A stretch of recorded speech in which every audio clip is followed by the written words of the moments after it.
hoteles colaboran con las fallas? No. No. Bueno, en Benimame, yo hablo de Benimame, los hoteles que hay con la publicidad del Llobret, que a lo mejor son 25 euros. Es un poco ingrato Y ya también la está. vida del fallero, ¿eh? Es ingrato, a mí personalmente lo que me molesta, porque yo en un momento, pero ya me lo han explicado, después de 7 años de vivir en Valencia me lo han explicado. Digo, no puede ser que no pare con los ruidos, porque a mí lo que me molesta son los ruidos, en serio, pero es que y más si estoy durmiendo, yo veo un 8º piso y justamente el frente de mi edificio hace como un huequito y les encanta a los chicos tirar Claro. ahí. Y parece que me lo tiran abajo de la cama. Pero no para. 2, 3, 4 de la mañana, 5, 6, 7, me dice, no, lo que no puede ser, me decía un amigo, si yo vivo en tal lado y después de las 3, 3 y media ya no escucho más ruido, hasta las 7, que es el despertar. Le digo, no, acá no para. Claro, pues yo vivo frente al río. Entonces, claro, los echan de la ciudad y se van a tirar al río. Eso es así. Y en mi casa no para, ¿sabes que no para? Yo he tenido noches que no he podido pegar un ojo, justamente porque no estoy acostumbrado al ruido, y yo veo a veces con tanta dulzura un bebé en un castillo durmiendo tranquilamente y se viene el cielo abajo, pum, pum, pum, pum, y el bebé está durmiendo tranquilito. Ustedes eran así de bebé, seguro, ¿no? Sí. Seguro. Estamos acostumbrados al ruido. Sí, ¿Eh? yo tengo un niño de 9 meses y lo he llevado a mascletar y Nada. Nada. Yo cuando él fui- en fallas tenía 3 meses y con el castillo en la mascleta y ni lloraba ni nada. A mí nos han invitado, en mi primer año que estuve en Valencia, nos invitaron al balcón, que fui con mi hija Aldana. En esa época cubríamos un programa en Tele7 nosotros. Pensé que se me reventaba el corazón, ¿eh? Porque te digo, esto, claro, al no estar, suponete, es costumbre, no es Claro. otra cosa. Dije, madre mía, aparte se venía todo el humo para este lado, era imposible respirar. Y yo digo, eso me cuesta entender la parte linda de eso. Entre los ruidos que no escucho nada, que el corazón se me sale, que se me ahogan los ojos así, digo, no entiendo muy bien cuál es la parte linda de esto.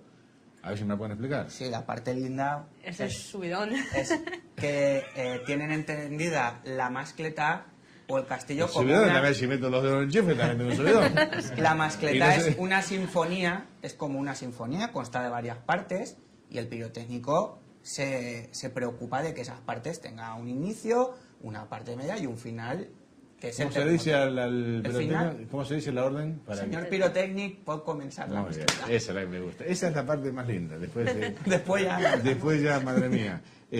Bueno, y acá estamos a pasos, estamos a 100 metros del ayuntamiento y este año hemos vivido la mascleta con mucha intensidad. Con decirle que en los programas que justamente estaba Ángel Alario cubriendo las fallas, sacaba el micro por la ventana y se escuchaba mejor que los micros que teníamos allá.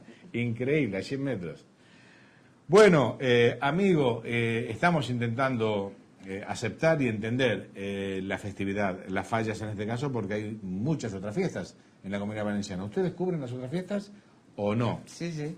Ujú. De hecho, esta semana pasada estuvimos en los actos del 9 de octubre, Esa. que constó sobre todo el día 9, había por la mañana, digamos, una procesión cívica de la Señora Valenciana por las calles de nuestra ciudad, y ya por la tarde se realizó un desfile de moros y cristianos y ahí estuvo el equipo de Veus de Festa, disfrutando y pasándolo muy bien, porque es fiesta. A mí algo que me seduce mucho es ver vestidas a las mujeres y los hombres de época. Sergio, ¿las vestimentas de qué siglo son? ¿18, 19, 17? ¿Cómo es? Por ejemplo, lo que es la indumentaria de mujer, el traje regional, que es el traje de Valenciana, son los dos estilos, siglo XVIII, y más actual, siglo, digamos, un poquito más moderno, siglo XIX. ¿Qué diferencia hay en el vestido del siglo XVIII al siglo XIX? ¿Qué se incorpora o qué se saca?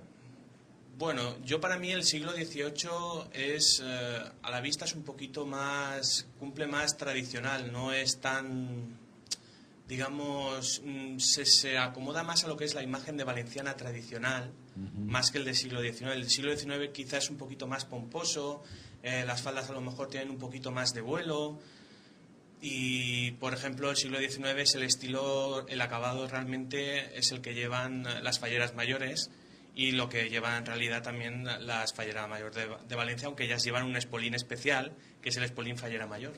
Podemos decir que entonces el vestido original de dama es el del siglo XVIII. Los dos son muy bonitos, los dos están pero aceptados tiene en el más mundo producción fallero, del pero XIX, es más... para mí más tradicional es el del siglo XVIII. Siglo XVIII. ¿Compartir los mismos?